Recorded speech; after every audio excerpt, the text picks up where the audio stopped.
Bienvenue à tous sur Littérapi, le podcast qui entend soigner vos mots avec des mots.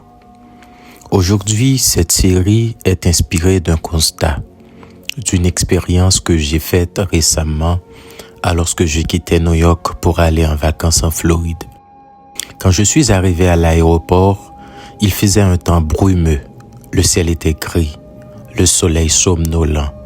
L'horizon, tableau vide et mélancolique, n'avait aucun charme, aucun éclat. Un vent froid balayait les nuées qui se faufilaient tels des moutons en transhumance. On dirait que New York était un vaste fumoir où la nuit se baladait en plein jour. Pourtant, quelques minutes plus tard, l'avion a pris son envol et se plana au-dessus des nuages comme un gigantesque oiseau assoiffé de liberté. Tout à coup, tout est devenu si beau, si calme, si éclatant. Il faisait un jour de rêve, un jour ensoleillé, un jour si beau en haut.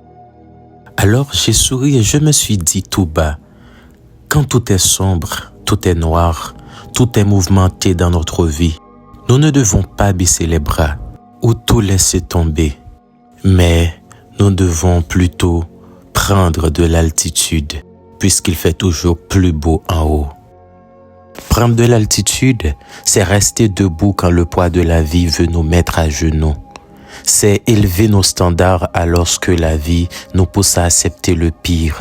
C'est rêver plus haut alors que tout paraît impossible devant nous.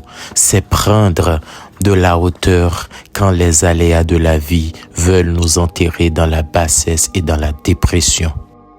Le président indien Abdul Kalam a dit un jour, en ce sens, « Tous les oiseaux trouvent refuge quand il pleut, mais l'aigle évite la pluie en volant au-dessus des nuages.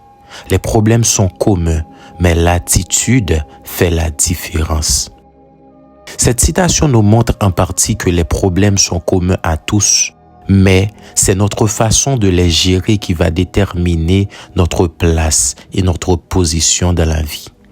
Autrement dit, elle nous invite de façon implicite à quitter notre zone de confort, qui en réalité est une zone de régression, d'intempérie, de désolation, d'habitudes étouffantes, de paresse, de routine, de refuge, pour voler au-dessus des nuages, prendre de l'altitude et aller à la rencontre de notre destinée. C'est vrai que vous aurez à affronter les vents contraires quand vous ferez le choix de voler, mais vous finirez par comprendre, à force de voler, que vous n'étiez pas fait pour ramper ou pour marcher, puisqu'il fait si beau quand on monte. La Bible aussi foisonne d'exemples qui nous montrent l'importance de prendre de l'altitude quand tout va mal. Dans le cadre de cette série, arrêtons-nous à ces 3 versets. Exode 24, le verset 12, qui dit « Monte vers moi sur la montagne et reste-y. Je te donnerai des tables de pierre, la loi et le commandement que j'ai écrit pour les enseigner. » Dans ce verset, Dieu s'adressa à Moïse et l'invita à monter sur la montagne pour le rejoindre. Pourquoi le choix de la montagne? Avant de répondre, regardons le 2e verset. Matthieu 17, les versets 1 et 2.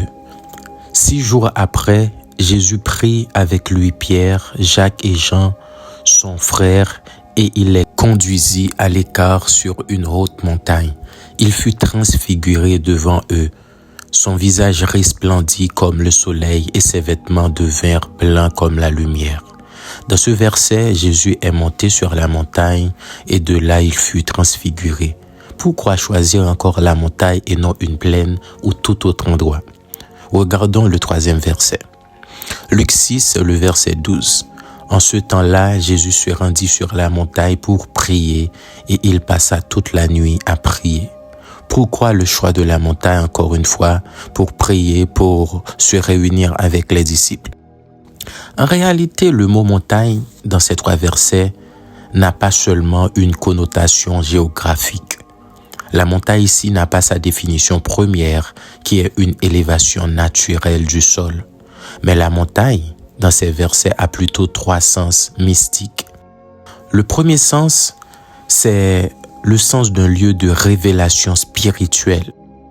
Moïse est invité à monter sur la montagne, c'est-à-dire à prendre de l'altitude spirituellement, à grandir spirituellement, à se préparer, se purifier pour avoir la dimension spirituelle nécessaire pour recevoir les commandements. Ça nous enseigne que devant les épreuves, nous ne devons pas abandonner notre foi ou notre confiance en nous-mêmes, mais plutôt essayer de grandir spirituellement, prendre de l'altitude pour que les chemins de notre destinée se révèlent à nous-mêmes, puisqu'on voit toujours mieux quand on est en haut. Le deuxième sens, c'est le sens de la transformation physique et spirituelle. Jésus prit avec lui 3 disciples et alla sur une haute montagne et de là il fut transfiguré.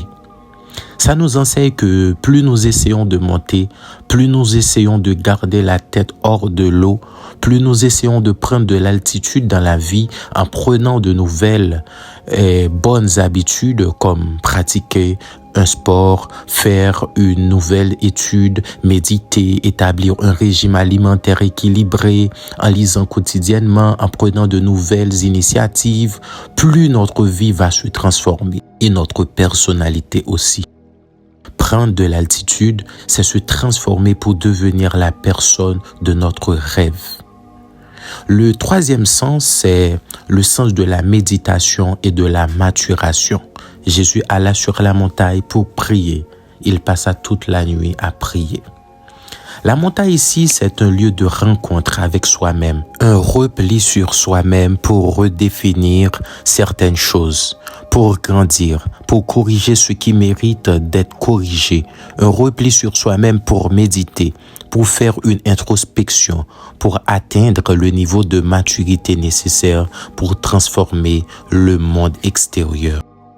Prendre de l'altitude, c'est aussi prendre un temps de pause pour s'intérioriser, pour redéfinir sa vie, pour mûrir mentalement, spirituellement, pour rebondir avec plus de force. Que cette année soit pour vous l'année de votre décollage sur tous les plans, spirituel, économique, académique, familial. C'était votre serviteur, l'écrivain et poète, Carlinx Elbou. Soyez bénis.